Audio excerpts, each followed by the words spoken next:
If you've ever rolled your eyes at New York bias in hip-hop conversations, you might want to brace yourself for what's coming next. Because the moment Tony Yayo and Uncle Murda stepped into podcast territory, you already knew the debates were about to get loud and very one-sided. Their new podcast, The Real Report, has been announced for a while now. The rollout has officially begun, they've locked in a deal, and now they're doing the promo run that comes with it. One of those stops, The Breakfast Club, and that's where things got interesting. Because during that interview, a debate came up that hip-hop fans have been arguing about for years. Lloyd Banks versus Fabolous. Two respected names, two very different careers, and one conversation that immediately went off the rails. Now let's be clear about something up front. This Banks versus Fab conversation isn't new. It's been floating around for years in barbershops, group chats, comment sections, and podcasts. And normally it's a fair debate. Both artists come from New York. Both are respected lyricists. Both have survived multiple eras of hip hop. And both have fan bases that will defend them until the end. But the way this debate was handled is what turned heads, especially once Tony Yayo took the lead. Now before you leave any comments, please make sure to watch the entire video.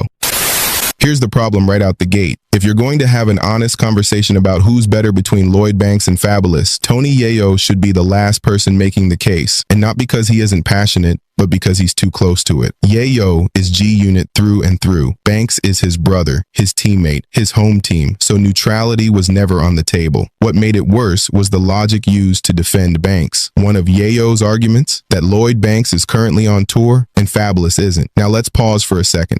What the hell does touring overseas have to do with lyrical ability? What does booking shows have to do with catalog strength? If the debate is lyrics, songwriting, and body of work, then touring schedules are irrelevant. That argument doesn't move the needle. It just dodges the real discussion. And for context, here's the exact reference people are reacting to.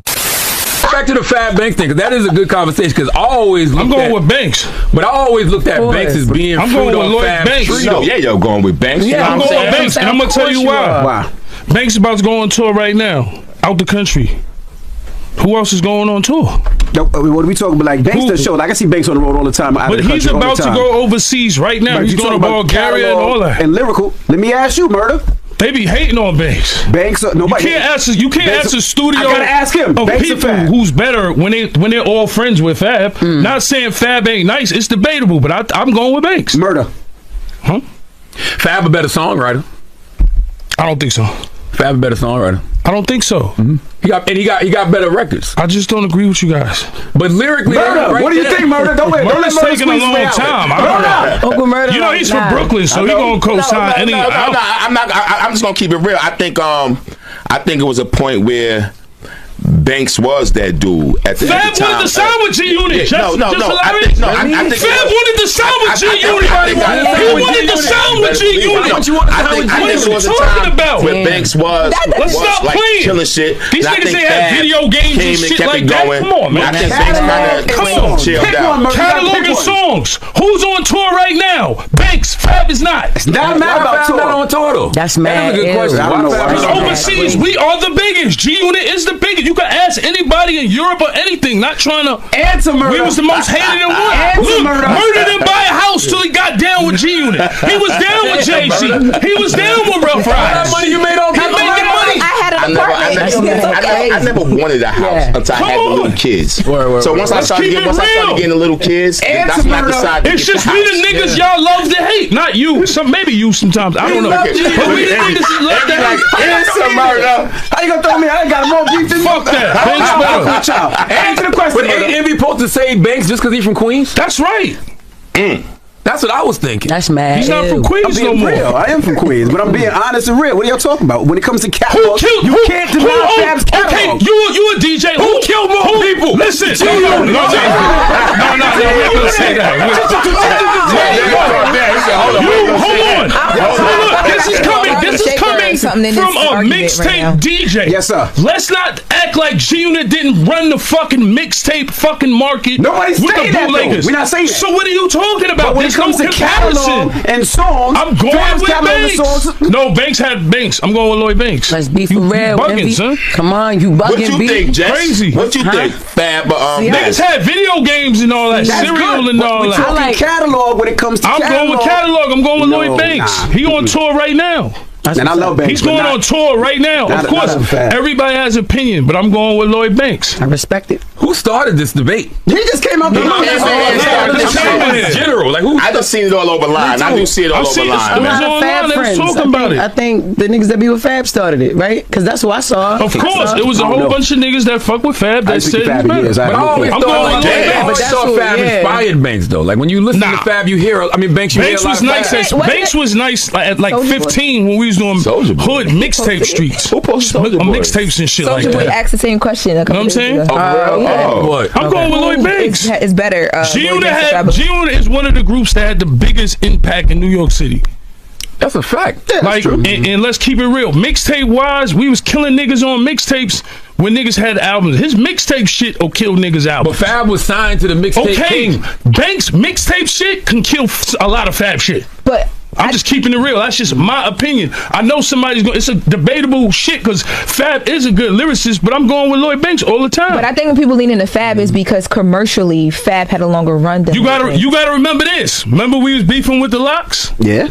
Remember when they had Green Lantern on the phone and all that? And what's the name? Thank you, Jess. Remember when we had Green Lantern on the phone and they was like, "Yo, look out for the young boy. We gotta look out for." Come on, bro. Banks is a fucking torpedo, bro. Niggas, I'm telling you, when it comes to bars, niggas can't fuck with him, bro. A lot of Banks stuff is G-Unit related, but when it comes to that catalog, now we gonna say G-Unit related. That's not why you saying that. You gotta admit this. I am not Desert Storm, but the reason is you Desert Storm. That's right. Desert Storm. When everybody know you Desert Storm. Desert Storm and G-Unit, it's the same thing. I speak the melody more than I speak the now. Click right now. Now, Charlamagne. Now he talking 50. That moment alone told you everything you needed to know about how biased this conversation was going to be. Now here's where things took a turn. 50 Cent decided to jump into the debate anyway, and 50, being 50, didn't sugarcoat anything. Here's exactly what he said. Fab versus Banks. They both write better when it's about girls. They both think they're better than everybody. They both never put in no work in themselves. They both are not likely to sell at this point in their career. It's a tie, ladies and gentlemen. They are the same. That statement alone reframed the entire conversation because instead of picking sides, 50 flattened the debate. He called it a draw. And honestly, that's where things became more nuanced. Let's be real for a second. This debate will always be subjective. Nobody is wrong for their opinion, but there are objective facts that can help frame the discussion properly. If we're talking pure lyricism, Lloyd Banks has a clear edge. His punchlines, his internal rhymes, his technical precision, that's his lane. If we're talking songwriting, hooks, and replay value, that's Fabolous strength, easily. So then the real tiebreaker becomes catalog. Banks has dropped 16 mixtapes and 6 studio albums. Fabolous has released 11 mixtapes and 7 studio albums. Both artists have gone platinum, but Fabolous has done it more times. Fab's catalog includes platinum albums like Ghetto Fabolous and Street Dreams, plus iconic singles like Breathe. Banks reached platinum with The Hunger for More, which remains a classic debut. Neither catalog is weak, but they're built differently. When it comes to mixtapes, both artists have standout runs. Fab has the Soul Tapes and Summertime Shootout series. Banks has Cold Corner 2 and Failure is Not an Option. But here's where perception matters. There was a moment when Summertime Shootout dropped that made people stop what they were doing. It felt like an event, a moment, a cultural pause. And whether that's recency bias or not, it's something Banks never quite replicated on the same scale. That doesn't diminish Banks, but moments matter in hip-hop history. Now, before we go any further, if you rock with the content, make sure you hit that subscribe button and turn on notifications for more hip-hop news like this. It really helps the channel grow. Here's the truth. Most debates like this, avoid. Banks and Fab represent two different definitions of success. One prioritized lyrical mastery and consistency. The other mastered versatility, moments, and longevity. That's why this argument never dies. You're not really choosing a winner. You're choosing what you value more in hip-hop. Bars, records, moments, longevity. If you had to break it down category by category, best lyricist, best songwriter, best catalog, and most importantly, which artist actually moved you more during their peak? Drop your answer in the comments. And if you haven't already, make sure you like this video, hit that subscribe button, and turn on notifications for more hip-hop news like this. And if this breakdown added value, there's another one waiting on your screen right now. Click it, and I'll see you there. I'll catch you in the next one.